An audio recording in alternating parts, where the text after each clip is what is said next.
জাগবেন 26-এর নির্বাচন বেকারদের বেকার রাখার জন্য সরকার আইন বানিয়েছে। জেনজি যদি এখন না জাগেন তাহলে কবে জাগবেন? এসএসসি দপ্তরে আপনি কাউন্সিলিং ওয়াইজ লিস্ট পাবেন না, আর প্রাইমারির প্যানেল ও মমতা ব্যানার্জির বাড়িতেও পাবেন না, মানিক ভট্টাচার্যের বাড়িতেও পাবেন না, ও বোর্ডের অফিসেও পাবেন না, কোথাও পাবেন না। তাহলে কি হবে? সব খেয়ে নিয়েছে, তোমাদের চাকরি দেবে না। তোমাদের জন্য একটা নিয়োগ প্রক্রিয়া ভাবুন, এটা হতে পারে কখনো যে বেকারদের জন্য বলছে তোমাদের রাস্তা বন্ধ, তোমাদের দরজা বন্ধ, তোমাদের জন্য 90 নম্বরের নিয়োগ প্রক্রিয়া। যারা কলেজ বিশ্ববিদ্যালয় থেকে বেরিয়ে যারা চাকরির পরীক্ষা দিচ্ছে এই প্রত্যাশা নিয়ে যে আমরা চাকরি পাবো। সি গ্রুপ ডি, গ্রুপ সিতে শুধু ওএমআর শিট ম্যানিপুলেশন রয়েছে কত? 3481। গ্রুপ ডিতে ওএমআর শিট ম্যানিপুলেশন রয়েছে কত? 2823। এই গোটা ম্যানিপুলেশন লিস্টটা কেন বের করবেন না? দাদা এসএসসির একেবারে যে একাদশ দ্বাদশের ফল প্রকাশ হলো, কিন্তু যে বাড়তি 10 নম্বর যেটা অভিজ্ঞতার জন্য দেওয়া হবে সেটা ঠিক কি হিসেবে দেওয়া হচ্ছে? কেন যারা নতুন পরীক্ষা দিচ্ছে তাদের দেওয়া হচ্ছে না? অমৃতা সিনহা প্রশ্ন করছে। একদমই, দেখুন 10 নম্বর নতুনদের দেওয়া হচ্ছে না, মানে মমতা ব্যানার্জি বলেছে এই রাজ্যের বেকাররা বেকারই থাকবে। 2016 সালে যারা নিয়োগ পেয়েছিল তারাই শুধুমাত্র চাকরি পাবে। দেখুন 2016 সালে আগে যারা নিয়োগ পেয়েছিল যে নিয়োগ প্রক্রিয়া, তারা এমনি এজ বার হয়ে যাবে। তাহলে কারা অংশগ্রহণ করবে শিক্ষক হিসেবে? যারা 2016 সালে পেয়েছিল তারা, আর ওই অন্যান্য যা টিচাররা যারা এজ বার হচ্ছে না, প্যারা টিচার যারা আছে, ইভেন স্যাংশন পোস্টে না থাকলেও তারাও এর সুযোগ পাওয়া উচিত। সুপ্রিম কোর্টের জাজমেন্টও আছে, জাস্টিস দীপঙ্কর দত্তের জাজমেন্ট সে কথা বলে। তো শুধুমাত্র তারা চাকরি পাবে, আর বেকাররা চাকরি পাবে না। জেনজি এবার জাগুন, তরুণরা, গোটা রাজ্যের তরুণরা চাকরি পাবেন না বলে মমতা ব্যানার্জি আইন বানিয়েছে। ভাবুন, একটা নিয়োগ প্রক্রিয়া 100 নম্বরের গোটা রাজ্যের বেকারদের জন্য। এই যে প্রতিদিন স্কুল মানে কলেজ বিশ্ববিদ্যালয় থেকে যারা বেরোচ্ছে, যারা এলিজেবল হচ্ছে ওই নিয়োগ প্রক্রিয়ায় অংশগ্রহণ করার জন্য, তাদের জন্য মমতা ব্যানার্জি দরজা বন্ধ করে দিয়েছে। বলেছে তোমাদের জন্য নিয়োগ প্রক্রিয়া 90 নম্বরের, আর শিক্ষকদের জন্য নিয়োগ প্রক্রিয়া 100 নম্বরের। মানে তাদের জন্য সম্পূর্ণ দরজা বন্ধ, মানে তারা চাকরি পাবেই না। কবে আর জাগবেন? 26-এর নির্বাচন বেকারদের বেকার রাখার জন্য সরকার আইন বানিয়েছে। জেনজি যদি এখন না জাগেন তাহলে কবে জাগবেন? 26-এর নির্বাচনে গোটা রাজ্যের যারা চাকরি পাননি পরিষ্কার বুঝে নিন, আপনারা মমতা ব্যানার্জি আপনাদের বিরুদ্ধে আইন তৈরি করার জন্য আপনারা চাকরি পাননি। নতুন সরকার যে আসবে আপনাদের জন্য যা নিয়োগের জন্য যা নাম্বার থাকবে, অর্থাৎ 100 নম্বর, শিক্ষক হোক অন্যান্য ইয়ে হোক তাদেরও 100 নম্বর, মানে সকলের জন্য সমান কম্পিটিশন করে পাবে। আপনাদের প্রত্যেকের চাকরি হয়ে যাবে। আপনারা তরুণরা যারা চাকরি পাননি, এর জন্য ওয়ান অ্যান্ড অনলি দায়ী হচ্ছে মমতা ব্যানার্জির আইন। দুর্নীতি যেমন একটা প্রশ্ন, তার থেকে বড় কথা হচ্ছে আইন। মমতা ব্যানার্জি আইন তৈরি করে আপনাদেরকে বেকার রেখে দিয়েছে। বেকার পশ্চিমবঙ্গবাসী, বেকার তরুণ তরুণী, আপনারা জেনে নিন, বুঝে নিন, মমতা ব্যানার্জি আইন করে আপনাদের বেকার করে রেখে দিয়েছে। নেপালে জেগেছে, বাংলাদেশে জেগেছে, আপনারা কবে জাগবেন? আপনারা তরুণ তরুণী যারা বেকার আছেন, আপনাদের আইন করে ভাবুন, একটা সরকার, নির্বাচিত সরকার, তারা আইন করে কাউকে বেকার রাখতে পারে? এই নির্বাচিত সরকার আইন করে বেকার রেখে দিয়েছে আপনাদেরকে। বেকারদের বলেছে আপনাদের জন্য নিয়োগ প্রক্রিয়া 90, আর যারা চাকরি করছিল তাদের জন্য নিয়োগ প্রক্রিয়া হচ্ছে 100 নম্বরে।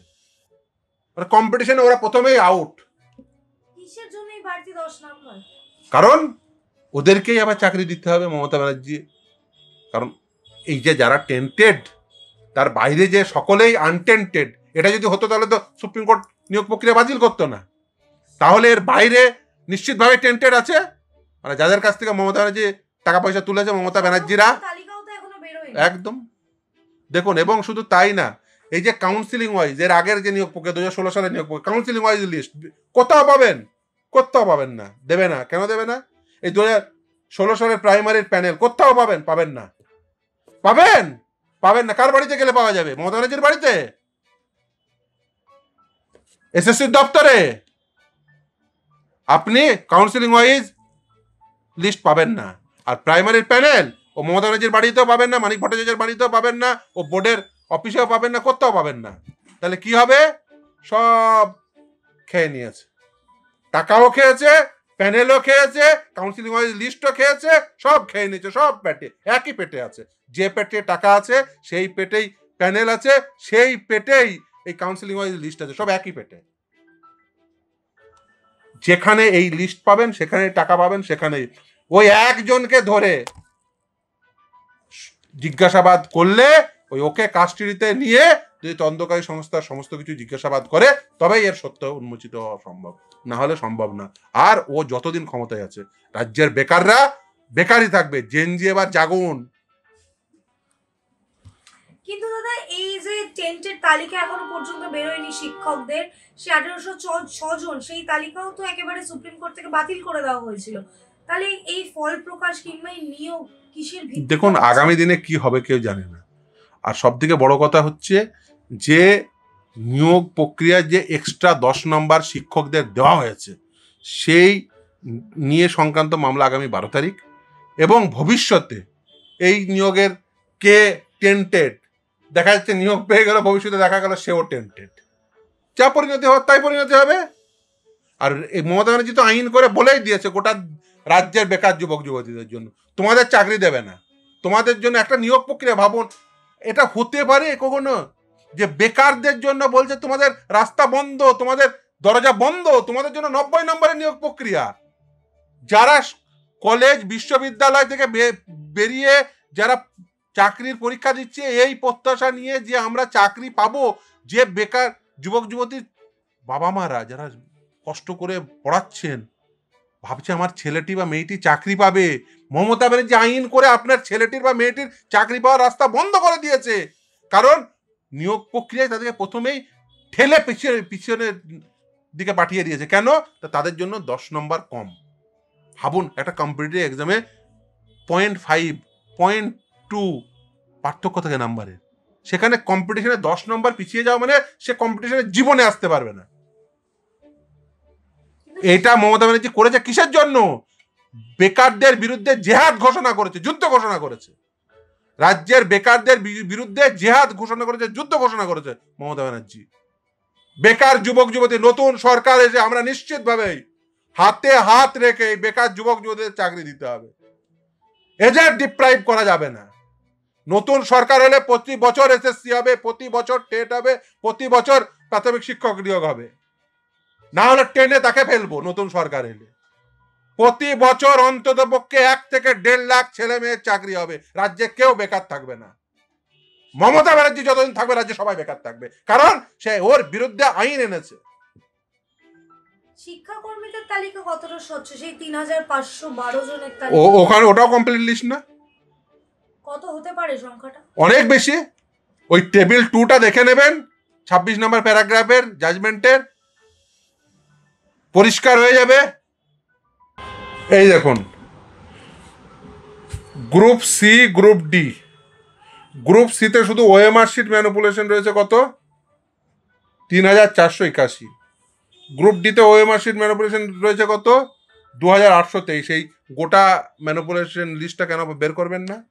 তার মধ্যে চাকরি পেয়েছে এই নিয়োগ প্রক্রিয়ায় 782, ওরা তথ্য দিয়েছে।